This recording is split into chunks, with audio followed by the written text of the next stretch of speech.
La Voz de América presenta.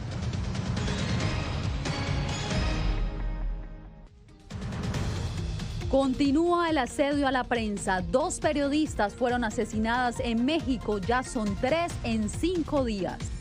Las condiciones de AMLO. El presidente mexicano supedita su asistencia a la Cumbre de las Américas para que se incluya a todo el hemisferio. Además, no culpable se declara el expresidente de Honduras, Juan Orlando Hernández, al comparecer por delitos de narcotráfico en una corte de Nueva York. Y 44 muertos dejan nuevo motín en una cárcel de máxima seguridad de Ecuador.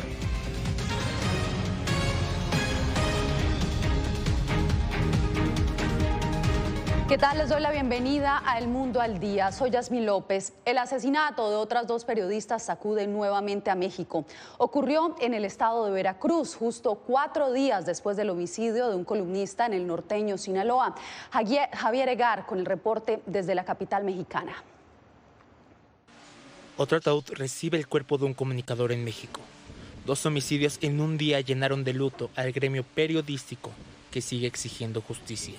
Hacer un llamado al gobierno de Veracruz y al gobierno federal, ¿no? Que ya no solamente bastan las palabras de no quedará impune. La tarde del 9 de mayo, Yesenia Mollinedo Falconi, directora del portal de noticias El Veraz, y su colega Sheila Joana García Olivera fueron atacadas a balazos en el estacionamiento de una tienda en Cozoleacaque, Veracruz. ¿Qué es lo que está pasando? ¿Por qué tanto odio hacia con nosotras? Porque pareciera que fuera una consigna de que cada día desaparezca una mujer. La familia de Yesenia dice que la comunicadora había recibido múltiples amenazas de muerte. Siempre se atrevió a decir la verdad y que con las constantes amenazas que le hacían por las publicaciones en contra de la policía estatal, de la policía civil y en contra de los delincuentes, la obligaban a bajar con las amenazas de vamos a partir la madre. El crimen lastimó profundamente a las familias y deja huérfanos a varios niños. Con todo mi corazón quiero justicia para mi hija y principalmente justicia porque te dejo a su hija ahí solita. Justicia ha sido la mayor exigencia. Ya son 11 los periodistas asesinados en lo que va de 2022. Mientras el gobierno promete nuevamente esclarecer los hechos, queda claro que México tiene el triste privilegio de figurar entre los países más peligrosos para el ejercicio del periodismo. Javier Egar, Voz de América, Ciudad de México. Y seguimos con información de México porque su presidente se convirtió en el primer líder regional que condiciona su participación en la próxima Cumbre de las Américas. Andrés Manuel López Obrador busca persuadir a Estados Unidos para que invite a Cuba, Nicaragua y también a Venezuela. ¿Qué información se conoce hasta el momento? Jorge Agobián.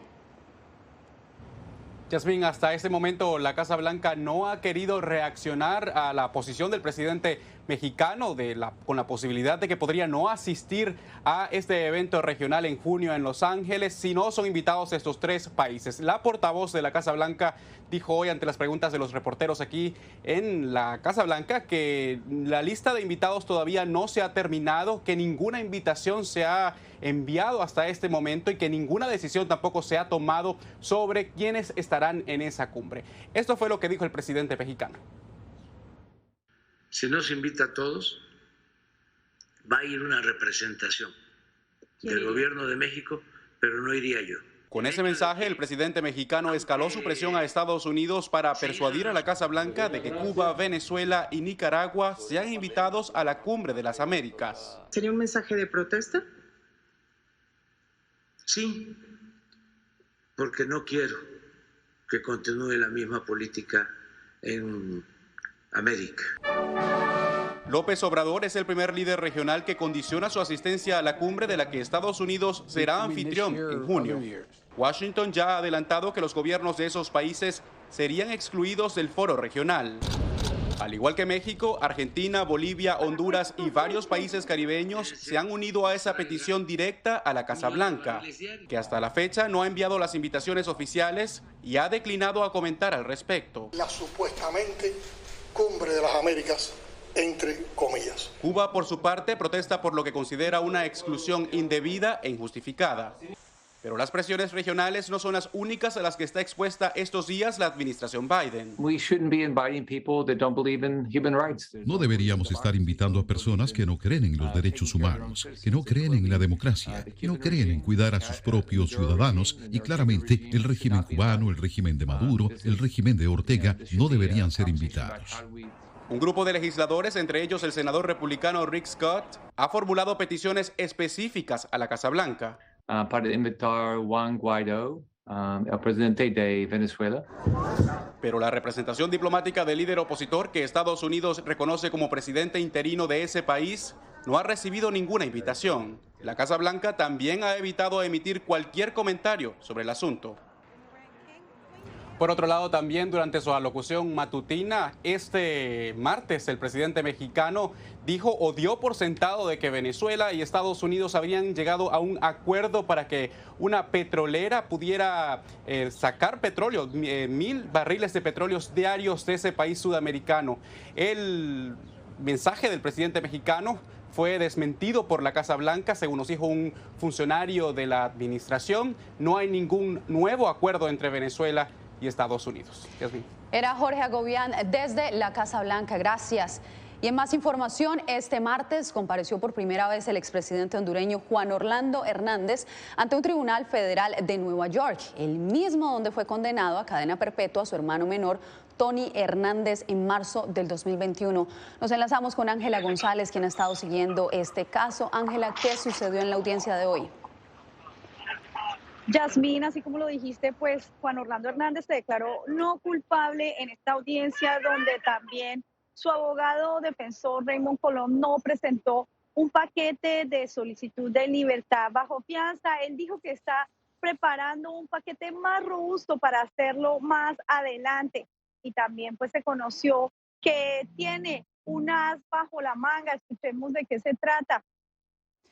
Ángela, precisamente, ¿qué ha dicho la defensa sobre su estrategia después de que el exmandatario se declarara no culpable? Me imagino que de eso se trata, ese as bajo la manga.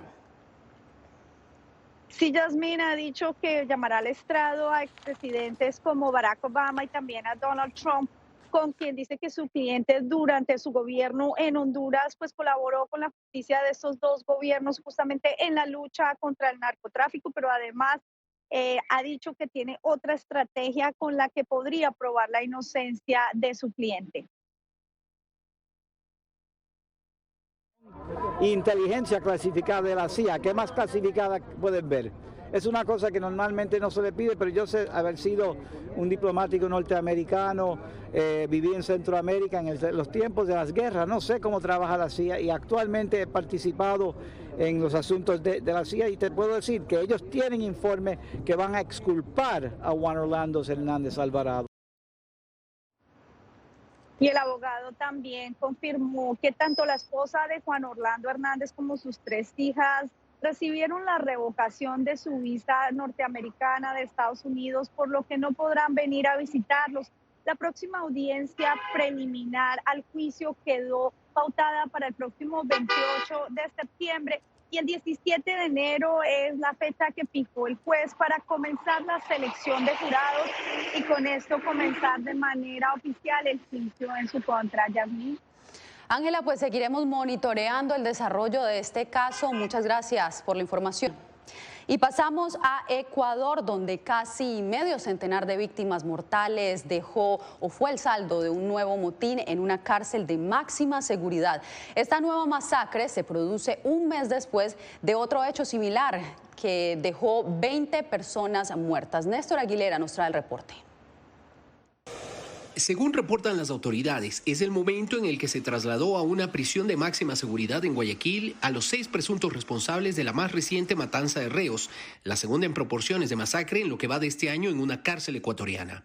En esta ocasión, los hechos se produjeron en el centro de privación de libertad de la ciudad de Santo Domingo, localizada a unos 100 kilómetros al suroeste de Quito. La mayoría de ellos, por no decir casi el 100%, a simple vista se puede observar, fueron privados de la vida con arma blanca, no con arma de fuego. Y la mayoría de cuerpos fueron expuestos y agredidos en los pabellones y en las celdas. Detrás de la crisis se encuentran organizaciones criminales que libran una guerra dentro de las cárceles del país. En poder de los reos se encontraron armas de fuego y explosivos. Se encontró 4 armas de fuego tipo fusil, 3 pistolas, un revólver, 4 granadas, munición y alimentadoras. Con el motín se produjo la fuga de 220 presos. En las últimas horas, la policía reportó que fueron recapturados 150 en zonas cercanas. Una de las causas recurrentes es el alto grado de hacinamiento. Este centro tiene aproximadamente 1.700 privados de libertad, de un aproximado de 1.100, que es su capacidad.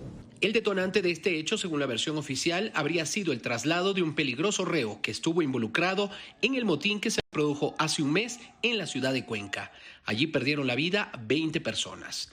Néstor Aguilera, Voz de América, Quito.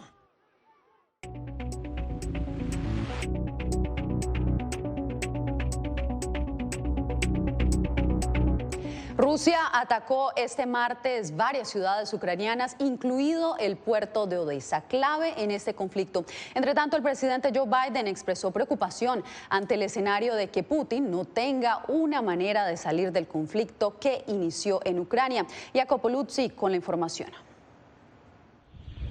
En las últimas 24 horas, Rusia atacó ciudades clave de Ucrania en el sur y el este, incluido el puerto estratégico de Odessa, una señal del aparente esfuerzo de Moscú por inmovilizar a las fuerzas ucranianas lejos del Donbass, donde está enfocando su ofensiva. De hecho, el Pentágono dijo que Rusia no tiene la capacidad de lanzar un ataque a gran escala en la ciudad de clave del Mar Negro. El reciente ataque misilístico en Odessa, en el que murió una persona, se produjo pocas horas después de una ofensiva durante una visita del presidente del Consejo Europeo, quien se vio obligado a buscar refugio bajo tierra. Queridos amigos ucranianos, vine a Odessa en el Día de Europa con un mensaje simple. Ustedes no están solos. Estamos con ustedes. No os vamos a defraudar. Entre tanto, el Congreso estadounidense está listo para comenzar a debatir un paquete de ayuda de casi $40.000 millones para Ucrania este martes. El mandatario instó a los legisladores a aprobar la ayuda y expresó preocupación de que el gran calculador Vladimir Putin no tenga ahora una salida de la guerra. También movilizamos al mundo. Desearía no haber tenido que hacerlo para mantener a Putin en su lugar. Estoy seguro de que Putin creía que podía doblegar a la OTAN.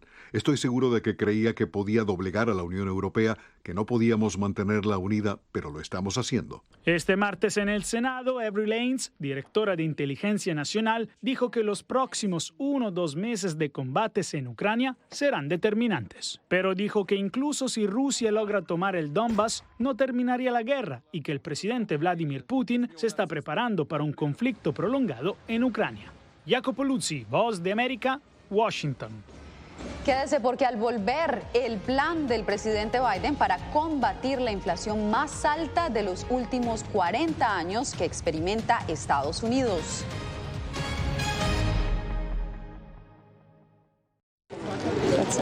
Es increíble. No encuentro palabras para explicar esto. No solamente que no tienen casa, han perdido a sus familias, pero han perdido a su país. Los pasos de su travesía, sus motivaciones y sueños, ucranianos y latinos, se unen en territorio fronterizo que separa a Estados Unidos y México cuando una era llega a su fin y otra comienza a construirse paso a paso. Vea De Frontera a Frontera, una serie especial de La Voz de América.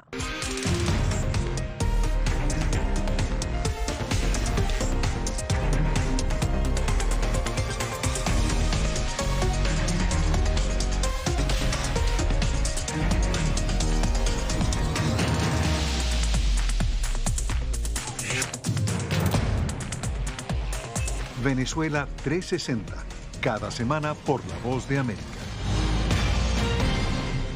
¿Qué tal? Desde Washington comienzan las noticias en El Mundo al Día. Día a día, desde la capital de Estados Unidos y donde se producen las noticias que más te impactan. El objetivo es llegar al otro lado de la frontera para pedir asilo. La Voz de América te conecta con El Mundo al Día, los hechos más allá de la noticia, para que tomes decisiones bien informadas, en el lenguaje que quieres, donde quieras y como prefieras. Conéctate con El Mundo al Día. La Voz de América te invita a ser parte de nuestra familia a través de las redes sociales. Encuentra en tu muro las últimas noticias de tu país en su conexión con Estados Unidos, la región y el mundo. Historias que empoderan las voces latinoamericanas de política, economía, salud, actualidad, balanceadas y precisas. Únete a un equipo de origen hispanoamericano que trabaja para conectarte con los tuyos. Síguenos en Facebook y conviértete en protagonista de una historia que tú mismo ayudarás a construir.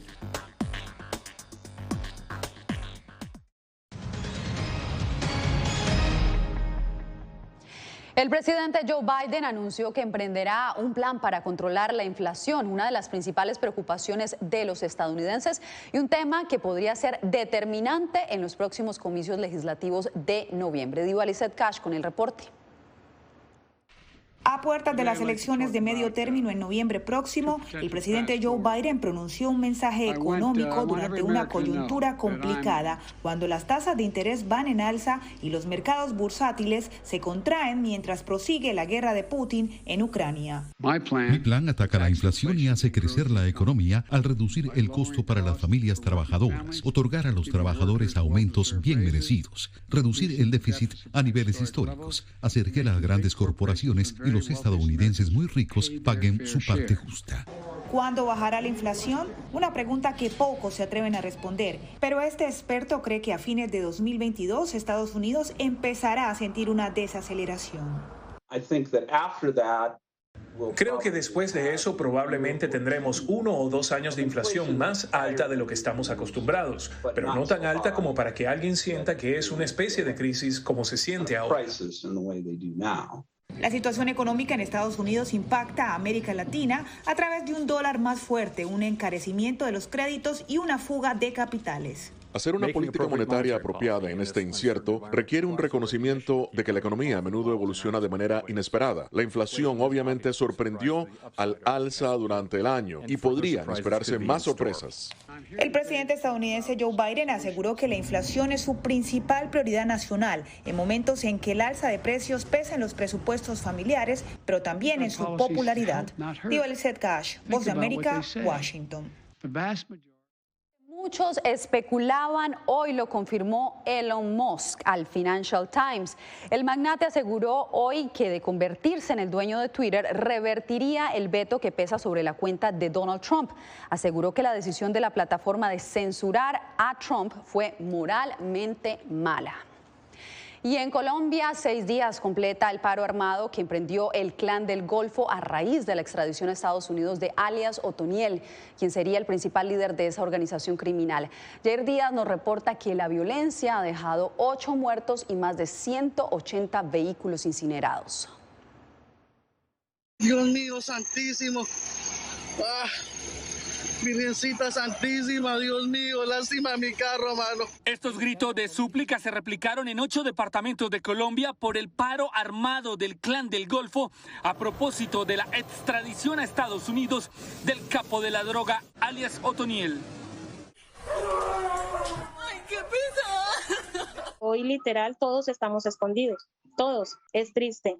Este momento Urabá es un cementerio y nosotros unos berracos por atrevernos a seguir aquí. En las últimas horas, una arremetida se vivió en Antioquia. El ataque dejó 2 uniformados y 2 civiles muertos. El hecho se registró mientras el presidente Iván Duque visitaba la zona. ¿Todo bien o qué? Se ofrece una recompensa de hasta 200 millones de pesos por alias Richard, principal cabecilla de la estructura, autor presunto intelectual de este hecho, lo mismo que 100 millones de pesos de recompensa a quien dé información por alias Betancourt. Analistas señalan que el paro armado demuestra que el Clan del Golfo está lejos de desaparecer, pese a la extradición de alias Otoniel. Es muy posible que los liderazgos regionales del clan se hayan fortalecido y que el Clan del Golfo empiece a operar de una forma aún más descentralizada. Según las autoridades, el paro armado ha generado altos costos en los sectores productivos del país. Jair Díaz, Voz de América, Bogotá. Y en Venezuela las redes sociales han difundido videos de casos severos de acoso escolar. Álvaro Algarra habló con expertos sobre lo que podría estar generando esta tendencia. Los casos de acoso escolar en Venezuela que han llevado a las imputaciones de menores de edad por lesiones personales han colmado las redes sociales en días recientes. Desde la ONG SECODAP, dedicada a la promoción y defensa de los derechos del niño, alertan sobre el incremento de la violencia en las instituciones educativas y solicitan a los organismos competentes velar por las víctimas. La violencia es denunciable siempre, y cuando nosotros identificamos que no hay medidas efectivas para el abordaje de la violencia, pues tenemos que hacer todos los esfuerzos que estén en nuestras manos para garantizar los derechos. Y yo creo que también en ese sentido hay que trabajar en una visión no punitivista, ¿no? Para la investigadora de la Red por los Derechos de los Niños, Niñas y Adolescentes de Venezuela, Redna Anjay Margil, cuando se habla de acoso escolar, la mirada siempre va dirigida hacia la víctima, aunque sea un problema que involucra a más personas. Es importante recordar, no como una forma de justificación, pero sí estar atentos que los victimarios suelen haber sido víctimas antes o estar inmersos en situaciones de violencia como víctimas. Esto es importante tenerlo presente para atenderlo, para prevenir, para poder orientar. El fiscal general del país, Tarek William Saab, publicó videos de adolescentes relacionados a 3 casos de maltrato escolar al anunciar la apertura de investigaciones. Álvaro Algarra, Voz de América, Caracas. Más adelante, investigación por tráfico de vehículos salpica a la policía en Bolivia.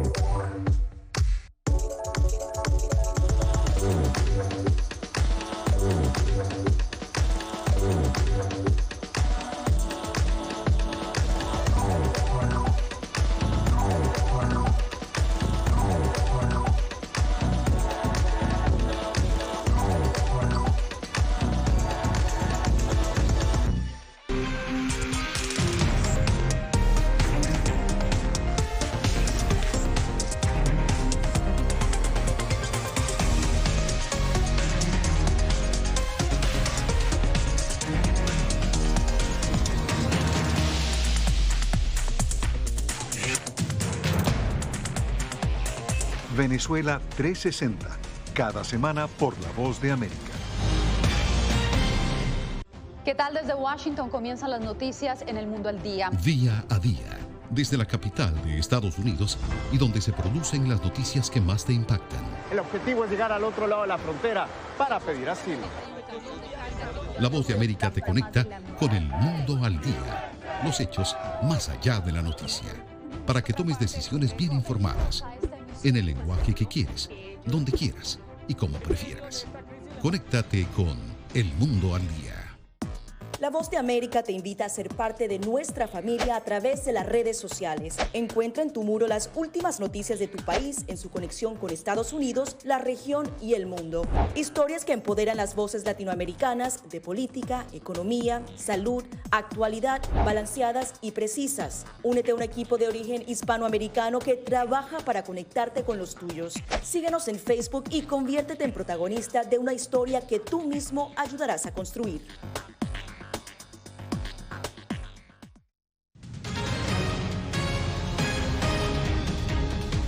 La policía de Bolivia está en el ojo de la tormenta luego de que una investigación encubierta de un medio chileno develara la presunta complicidad de funcionarios en el tráfico de vehículos robados. Fabiola Chambi tiene los pormenores. Acá nos encontramos en la ciudad de Yapacaní, donde mantienen cientos de vehículos robados, camionetas. Esta Toyota Hilux fue robada. Todos estos vehículos son robados. Llegan hasta donde termina la plaza. Él es Hugo Bustos, jefe del grupo Búsqueda de Vehículos Robados, una ONG chilena que se encarga de la recuperación de estos bienes en países como Bolivia, México, Argentina y Brasil. Esta camioneta que tú estás acá ofreciendo es robada, es chilena y es robada, tienen cargo por robo. Ahora no va a llegar el coronel ahorita. El reportaje en misión encubierta del medio televisivo Mega Noticias develó la presunta complicidad de funcionarios bolivianos en esta actividad ilícita, provocando la destitución de 2 jefes policiales y otro coronel fue enviado a prisión. Nuestro gobierno no va a permitir que malos funcionarios estén involucrados en hechos ilícitos. En entrevista con La Voz de América, el chileno Hugo Bustos aseguró que en Bolivia también hay buenos policías con los que ha coordinado su trabajo. Hemos tenido 100% de cooperación durante 5 años con funcionarios policiales de alto rango. Obviamente ellos nos ayudan bajo el anonimato, ya que no están de acuerdo a lo que están haciendo otros oficiales o otro personal subalterno. Según datos de esta ONG, entre 2021 y 2022 se registraron unos 500 vehículos robados y se encuentran en distintos puntos de Bolivia.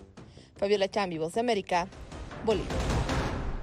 En breve, después de 70 años, regresa a las pantallas la exitosa serie I Love You, Lucy, y esta vez en español.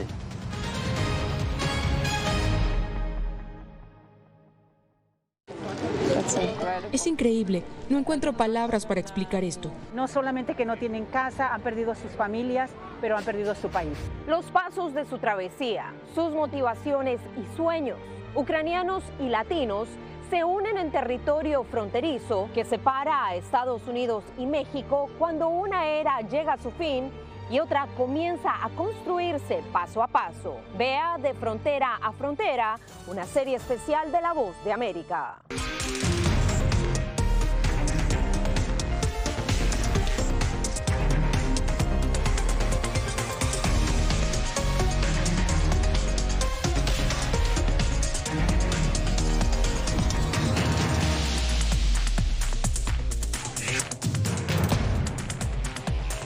Venezuela 360, cada semana por La Voz de América. ¿Qué tal? Desde Washington comienzan las noticias en El Mundo al Día. Día a día, desde la capital de Estados Unidos y donde se producen las noticias que más te impactan. El objetivo es llegar al otro lado de la frontera para pedir asilo. La Voz de América te conecta con El Mundo al Día, los hechos más allá de la noticia, para que tomes decisiones bien informadas, en el lenguaje que quieres, donde quieras y como prefieras. Conéctate con El Mundo al Día.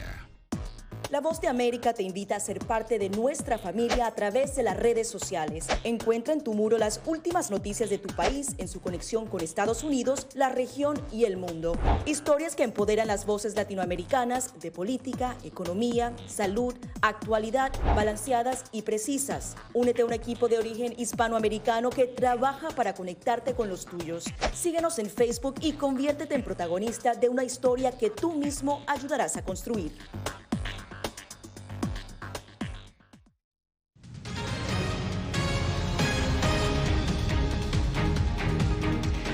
En unos días se estrenará Todo por Lucy, inspirada en la icónica serie I Love You, Lucy. 70 años después, los personajes han cambiado y ahora, según cuentan sus protagonistas, es mucho más inclusivo. Anthony Belche habló con algunos de ellos. Todo por Lucy es la nueva serie en español de Amazon Prime Video con una propuesta inspirada en la icónica serie de los años 50, I Love Lucy. Traer a Lucy a la época actual, dejando la esencia de los personajes, pero sí en circunstancias que sean más modernas e identificables para todos los que vivimos en esta época. Esta versión, con una trama y unos personajes completamente diferentes, pretende adaptarse a los nuevos tiempos. Lo padre es que justo las historias ya nos están contando con los mismos estereotipos.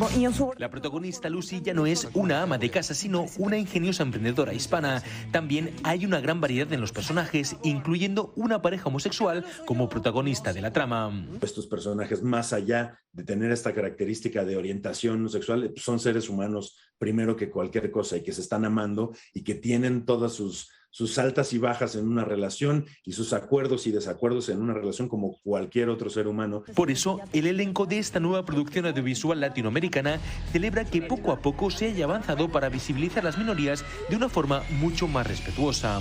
Presentar la realidad de una manera natural, esperando que efectivamente la vida sea representada de manera más fidedigna, ¿no?, en la pantalla. El próximo 20 de mayo estará disponible en Estados Unidos y América Latina. Anthony Belchi, Voz de América, Miami. ¿Qué les dije que son? Marilyn, el retrato de Marilyn Monroe, elaborado por Andy Warhol, se convirtió este lunes en la obra de arte más cara de un artista estadounidense jamás vendida en una subasta y la más costosa del siglo XX. 195 millones de dólares pagó el mejor postor en la casa de subastas Christie's en Nueva York. Esta pintura que creó Warhol ha sido exhibida en museos de todo el mundo y el dinero de la venta irá a una fundación que ofrece atención médica para niños. Con esta historia llegamos al final de esta emisión. Gracias por su sintonía.